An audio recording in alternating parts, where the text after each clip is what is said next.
માં દુર્ગા બધા ઋષિઓને કહે છે, હે ભક્તગણો, જે કોઈ પણ મારી આ કથા ધ્યાનપૂર્વક સાંભળશે તેના બધા દુઃખોનો નાશ હું પોતે કરીશ.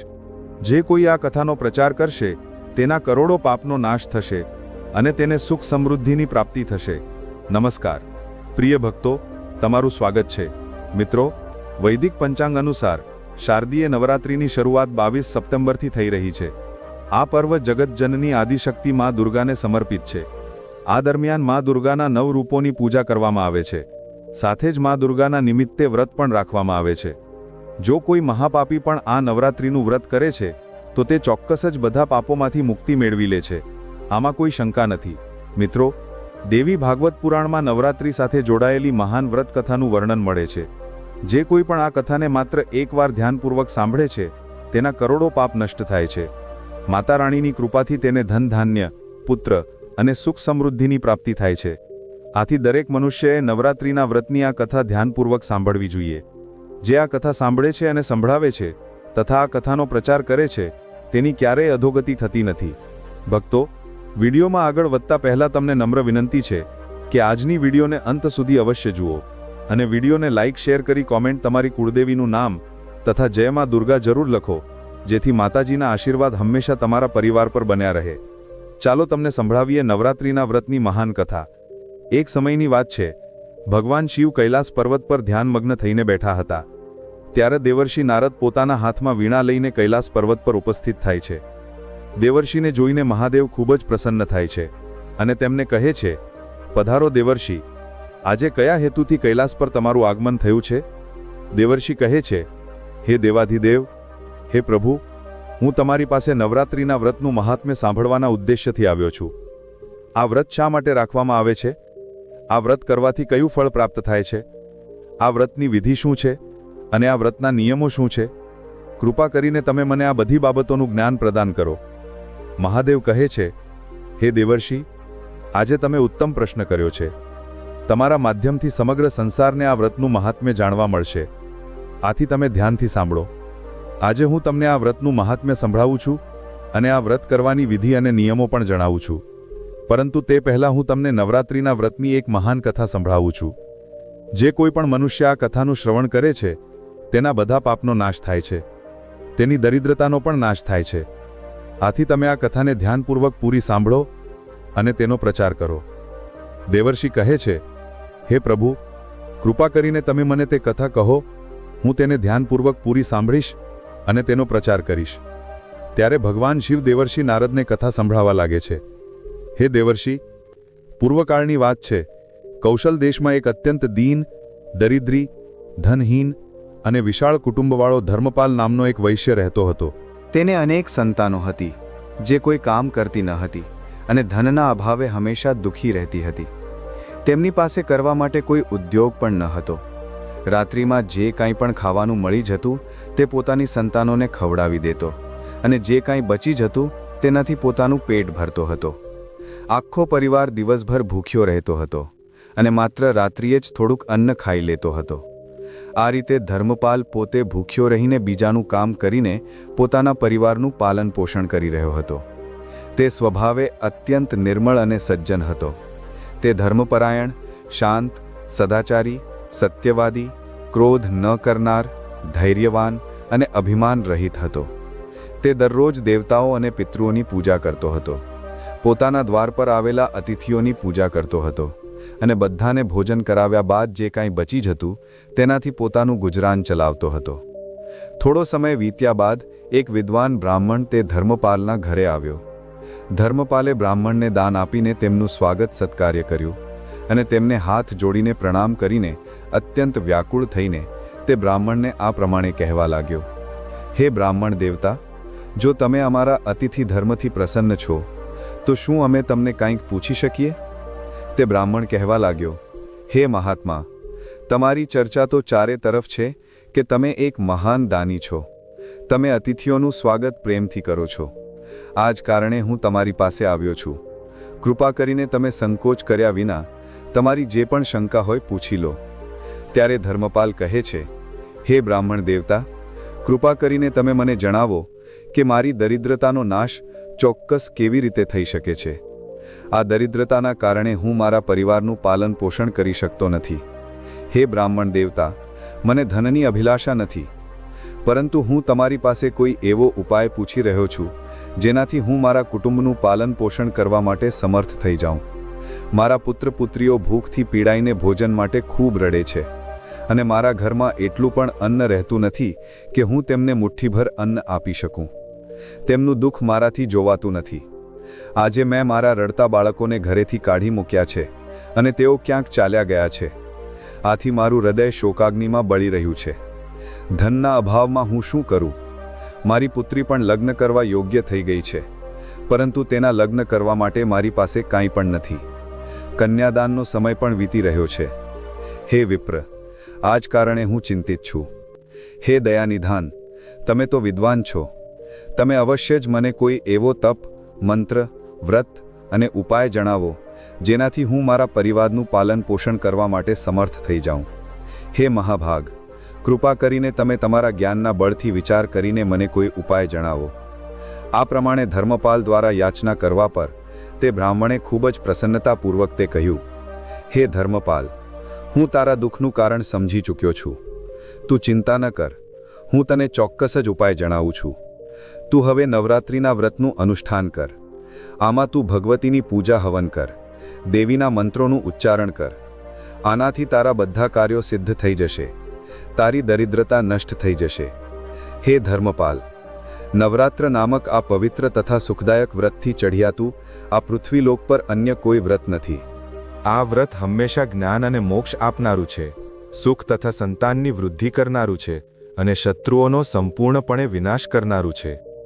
વનવાસ ગમન દરમિયાન દેવી સીતાના વિયોગમાં અત્યંત દુઃખી થઈને શ્રી રામે કિષ્કિંધા પર્વત પર આ વ્રત કર્યું હતું અને આ જ વ્રતના પ્રભાવથી તેમણે મહાસાગર પર સેતુની રચના કરીને રાવણ અને તેના પુત્રોનો સંહાર કર્યો હતો અને માતા સીતાને પ્રાપ્ત કર્યા હતા.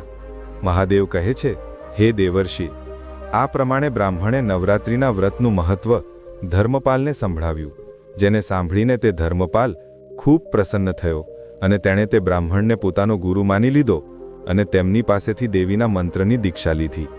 ત્યાર પછી ધર્મપાલે અત્યંત ભક્તિપૂર્વક નવરાત્રિમાં તે મંત્રનો જાપ કર્યો અને અનેક વિધિઓ તથા ઉપાયોથી ભગવતીની પૂજા કરી. આ પ્રમાણે ધર્મપાલે 9 વર્ષ સુધી નવરાત્રિના વ્રતનું અનુષ્ઠાન કર્યું. પછી 9મા વર્ષના અંતમાં અષ્ટમી તિથિએ અર્ધરાત્રિ આવતા સાક્ષાત મહેશ્વરીએ ધર્મપાલને દર્શન આપ્યા અને કહ્યું, હે પુત્ર, હું તારી સાચી ભક્તિ અને તારા તપથી પ્રસન્ન છું. તને જે પણ વરદાનની ઈચ્છા હોય સંકોચ કર્યા વિના માંગી લે. તને જે જોઈએ તે હું તને પ્રદાન કરીશ. સાક્ષાત મા દુર્ગાને પોતાની સામે ઊભેલી જોઈને ધર્મપાલનું અંગ અંગ ધ્રુજવા લાગ્યું. તેની આંખોમાંથી આંસુ છલકાવા લાગ્યા. મા દુર્ગાના તે અદ્ભુત દિવ્ય સ્વરૂપને જોઈને તે હર્ષથી ઉત્સાહિત થવા લાગ્યો. પછી તે માતાને પ્રણામ કરીને કહેવા લાગ્યો, હે મા, હું તમારા દર્શન કરીને જ ધન્ય થઈ ગયો. માતા, તમારા દર્શન અત્યંત દુર્લભ છે. તમે તો સાચે જ સર્વશક્તિમાન, સમગ્ર સંસારની જનની છો. મારા જેવા સામાન્ય ભક્તને તમે દર્શન આપીને મોટો ઉપકાર કર્યો છે. હે મા, હવે મારા મનમાં કોઈ ઈચ્છા નથી. તમારા દર્શનથી જ મારા બધા દુઃખ મટી ગયા છે. મા, માત્ર મારા પર એટલી કૃપા કરો કે મારા પુત્ર પુત્રીઓને પૂરતું ભોજન પ્રાપ્ત થાય, જેથી તેમને રોજ ભૂખ્યા ન સૂવું પડે. ધર્મપાલની વિનમ્રતા અને તેની નિરાશ્રિત સ્થિતિ જોઈને મા દુર્ગાએ મધુર મુસ્કાન સાથે કહ્યું, હે પુત્ર, હું તારી સાચી ભક્તિ અને તારા તપથી પ્રસન્ન છું. તારી દરિદ્રતાનો હવે અંત આવશે. તારું ઘર ધનધાન્યથી ભરાઈ જશે અને તારા પરિવારની બધી સમસ્યાઓ સમાપ્ત થઈ જશે. તારા બાળકોને પણ સારું ભવિષ્ય મળશે અને તારી પુત્રીના લગ્ન પણ જલ્દી જ થશે. તારી પેઢીઓ સુખ અને સમૃદ્ધિથી પૂર્ણ થશે. એટલું કહીને દેવી દુર્ગા અંતર્ધ્યાન થઈ ગયા. તે જ ક્ષણે ધર્મપાલનું ઘર પ્રકાશથી ભરાઈ ગયું અને તેની દરિદ્રતા સમાપ્ત થઈ ગઈ. જોત જોતામાં તેના નાના ઘરની જગ્યાએ એક વિશાળ મહેલ ઊભો થઈ ગયો. તે મહેલમાં સોના મણીઓ અને બહુમૂલ્ય રત્નોનો ભંડાર ભરાઈ ગયો. તેની બધી સંતાનો ખુશ અને તૃપ્ત થઈ ગઈ. ધર્મપાલ પાસે હવે માત્ર પોતાના પરિવાર માટે અન્ન ન હતું, પરંતુ તે બીજાની પણ મદદ કરી શકતો હતો. સમય વીત્યો અને ધર્મપાલની પુત્રીના લગ્ન ધામધૂમથી સંપન્ન થયા. ધર્મપાલે પોતાની ભક્તિ અને શ્રદ્ધાને ક્યારેય ન છોડી અને મા દુર્ગા પ્રત્યે આભાર વ્યક્ત કરતો રહ્યો. તેનું જીવન હવે આનંદ અને સમૃદ્ધિથી ભરપૂર થઈ ગયું હતું. તેના પરિવારે પણ મા દુર્ગા પ્રત્યે ભક્તિ અને સમર્પણને અપનાવ્યું અને તેઓ બધા માતાના આશીર્વાદથી સુખી જીવન વ્યતીત કરવા લાગ્યા. ભગવાન શિવ કહે છે, હે દેવર્ષિ, આ પ્રમાણે મેં તમને નવરાત્રિના વ્રતની મહાકથા સંભળાવી છે. આ કથાને માત્ર સાંભળવાથી જ નવરાત્રિનું વ્રત સફળ થઈ જાય છે. પૂરી નવરાત્રિ દરમિયાન ઉપવાસ કરવામાં અસમર્થ લોકો માટે 3 દિવસનો ઉપવાસ પણ યથોચિત ફળ પ્રદાન કરનાર જણાવવામાં આવ્યો છે. ભક્તિભાવથી માત્ર સપ્તમી, અષ્ટમી અને નવમી આ 3 રાત્રિઓમાં દેવીની પૂજા કરવાથી બધા ફળ સુલભ થઈ જાય છે. પૂજન, હવન, કુમારી પૂજન અને બ્રાહ્મણ ભોજન આને સંપન્ન કરવાથી તે નવરાત્ર વ્રત પૂરું થઈ જાય છે. આ પૃથ્વીલોકમાં જેટલા પણ પ્રકારના વ્રત અને દાન છે તે આ નવરાત્ર વ્રતની બરાબર નથી, કારણ કે આ વ્રત હંમેશા ધનધાન્ય પ્રદાન કરનાર, સુખ તથા સંતાનની વૃદ્ધિ કરનાર, આયુ તથા આરોગ્ય પ્રદાન કરનાર અને સ્વર્ગ તથા મોક્ષ આપનારું છે. વિદ્યા, ધન અથવા પુત્ર આમાંથી મનુષ્ય જેની પણ ઈચ્છા રાખતો હોય તેને આ સૌભાગ્યદાયક તથા કલ્યાણકારી વ્રતનું વિધિપૂર્વક અનુષ્ઠાન કરવું જોઈએ. આ વ્રતનું અનુષ્ઠાન કરવાથી વિદ્યા ઈચ્છનાર મનુષ્ય બધી વિદ્યા પ્રાપ્ત કરી લે છે અને પોતાના રાજ્યથી વંચિત રાજા ફરીથી પોતાનું રાજ્ય પ્રાપ્ત કરી લે છે. પૂર્વજન્મમાં જે લોકો દ્વારા આ ઉત્તમ વ્રત કરવામાં આવ્યું નથી તે આ જન્મમાં રોગગ્રસ્ત, દરિદ્ર તથા સંતાન રહિત હોય છે.